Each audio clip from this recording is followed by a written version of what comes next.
Hello, my testing. Welcome to my YouTube channel. Please subscribe the channel and press the bell icon. आज हामीहरू चटपटी बनाउन गइरहेका छौँ। चटपटी हेरेर पनि तपाईहरुलाई भोक लागेन भने तपाई चाहिँ पक्का नेपाली हैन है। आज चटपटी बनाउँदै छौँ तर रेसिपी भन्दा पनि कथा अलि धेरै छ है। अब सुरु गरौँ।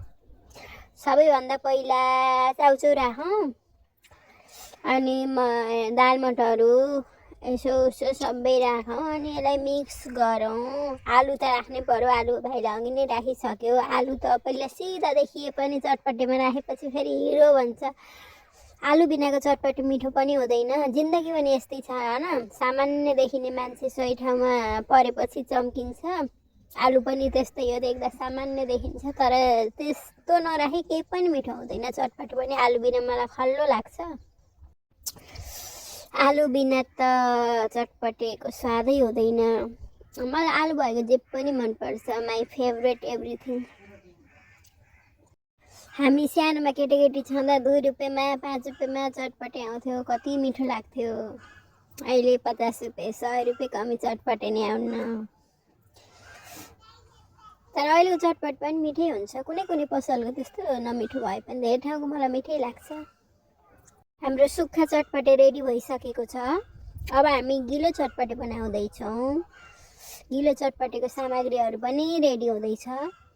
आलु बिना त चटपटे मिठो नै हुँदैन। चटपटेको राजा, हरेक सब्जीको राजा आलु हो। गिलो चटपटेको लागि हामीहरूले अब सस पनि बनाउँदै छौँ। ससको लागि हामीले कलर राख्दैनौँ, बेसार राख्छौँ। Colour not good for health भन्ने रे के। फेरि बाहिरको जे पनि खाने भन्ने बेला त्यस्तो भन्ने हैन। फुड कलर खान मिल्छ हल्का, तर हामीसँग थिएन त्यही भएर हामीले बेसार राखेर खाँदैछौँ। अब फुड कलर पनि रेडी हुन लागिसक्यो। अब चाउचाउ खोल्दैछौँ।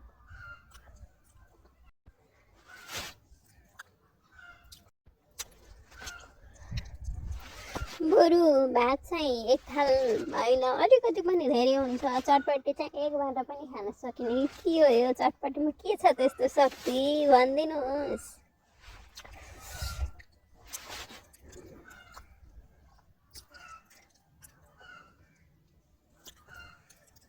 चटपटे चटपटे चटपटे। सुक्खा चटपटी भन्दा कसैलाई चाहिँ गिलो चटपटी नि मनपर्छ। मलाई पनि गिलो चटपटी मनपर्छ। तर हाम्रो भाइलाई कोहीलाई फेरि सुक्खा चटपटी मनपर्छ। हामीहरूले आलु प्याज अनि टमाटर मुला खुर्सानी राखिसकेका छौँ अनि मरमसलाहरू पनि राखिसकेका छौँ। चाउचाउ दाल मटर हो। अब के राख्न बाँकी छ? मेन चटपटी राख्नुपर्ने के हो भन्दा भुजा बिनाको चटपट पनि मिठो हुन्छ नि, तर थोरै पो हुन्छ। भुजा राखेपछि धेरै हुन्छ। अब गिलो चटपटीमा राख्नुपर्ने गिलो सस। हाम्रो गिलो सस रेडी भइसकेको छ। अब राख्न मात्र बाँकी छ।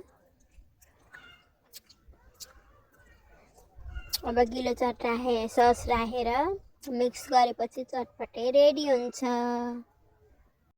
हामी स्कुल पढ्दा हाम्रो स्कुल तलतिर एउटा पसल थियो कि त्यहाँ चुकौनी 5 रुपैयाँमा चुकौनी अनि 5 रुपैयाँमा यस्तै गिलो चटपटे दिन्थिन् आन्टीले।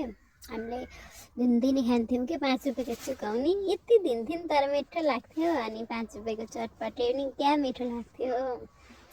अहिले त 5 रुपैयाँको जमाना गइसक्यो। कति 150 कम त कुरै हुँदैन। त्यही पनि यति आइटमहरू राखेर चटपटे नै बनाउन्न न, अलिअलि हो। चटपटेमा आलु बिन्न पर्छ हैन। 50 रुपैयाँ चटपटे 2टा आलु पर्दैन।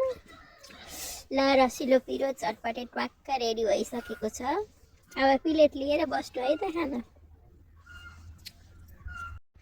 यो हाम्रो भाइलाई नानी अमाएर पनि चटपटे खै भन्दै भाकुरेर बसिरहेछिन्। मलाई मम्मीलाई हामीले अमाइराको प्लेट कहाँ गयो खै खै खै।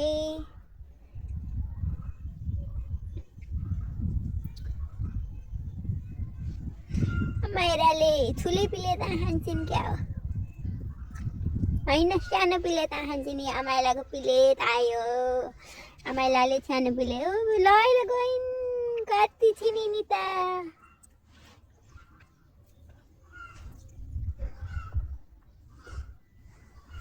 त्यो भाग लाउने भान्सो चाहिँ को रहेछ ए मै रहेछु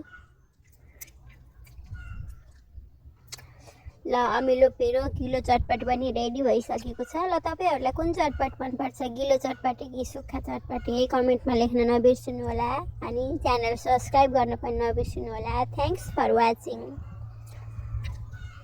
बरु भात खान छोड्नु होला तर चटपटी खान कसैले पनि कहिले नछोड्नु होला चटपटीमा आलु राख्न चाहिँ कहिले पनि नबिर्सनु ल चटपटीको राजा आलु हो